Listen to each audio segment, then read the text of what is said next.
नमस्कार. पुणे आकाशवाणी प्रादेशिक वृत्त विभागाच्या दिनांक 20 ऑक्टोबर 2025 च्या सकाळी 7:10 प्रादेशिक बातमीपत्रात आपलं स्वागत.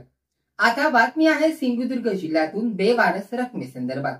सिंधुदुर्ग जिल्ह्यातील 8 तालुक्यातील ग्रामीण भागातल्या विविध बँकांमध्ये 62 कोटी रुपये बेवारस स्थितीत पडून आहेत. त्यामुळे ग्राहकांनी आवश्यक कागदपत्र सादर करून पैसे घेऊन जावेत असं आवाहन सिंधुदुर्ग जिल्हा अग्रणी बँक व्यवस्थापक ऋषिकेश गावडे यांनी केलं.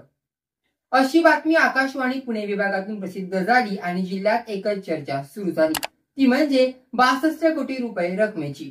ही रक्कम नक्की आहे तरी कुठे आणि मिळाली कुणाला, हे आज आपण या व्हिडिओच्या माध्यमातून सविस्तर जाणून घेणार आहोत. नमस्कार, आपण पाहताय कोकणी गॉसिप. सिंधुदुर्ग हा तळकोकणातील असा एक जिल्हा की या जिल्ह्यात उद्योगधंदे फारच कमी. त्यासाठी येथील तरुण मंडळी ही मुंबई, पुणे आणि गोव्यासारख्या मोठ्या शहरात कामाला असलेली.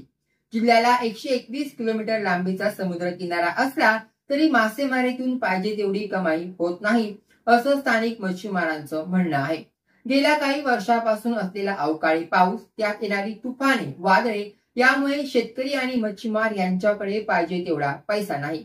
असं असलं तरी या 62 कोटी रकमेची सध्या जिल्हाभर चर्चा सुरू आहे. आकाशवाणीच्या पुणे विभागाच्या प्रादेशिक वृत्त विभागाच्या प्रादेशिक बातमीपत्रात सिंधुदुर्ग जिल्ह्यात 8 तालुक्यातल्या ग्रामीण व शहरी भागातल्या विविध बँकांमध्ये 62 कोटी रुपये रक्कम बेवारस स्थितीत पडून आहे.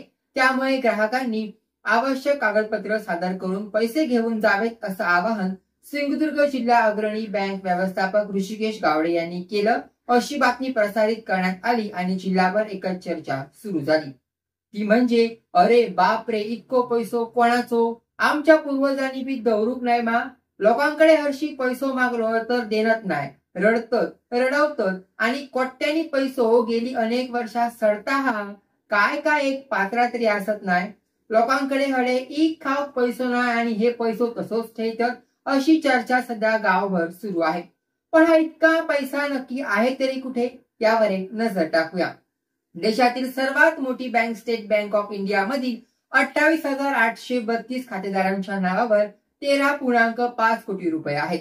बँक ऑफ इंडिया मधल्या 68,597 खातेदारांच्या नावावर 14.71 कोटी, तर बँक ऑफ महाराष्ट्राच्या 1,689 खातेदारांच्या नावावर 5.30 कोटी, कॅनरा बँकातल्या 22,353 खातेदारांच्या नावावर 4.11 कोटी रुपयांची रक्कम आहे. तर महाराष्ट्र ग्रामीण बँकातील 25,103 ग्राहकांच्या खात्यांवर 3.77 कोटी रुपये आहेत. तर युनियन बँक मधील 12,939 ग्राहकांच्या खात्यावर 3.51 कोटी रुपये असून सर्वाधिक रक्कम ही स्टेट बँक आणि बँक ऑफ इंडिया मध्ये 97,430 खातेदारांच्या नावावर एकूण रक्कम रुपये 27 कोटी 76 लाखांच्या घरात आहे.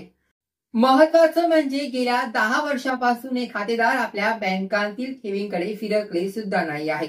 या ठेवी FDSB स्वरूपात हे पैसे आहेत.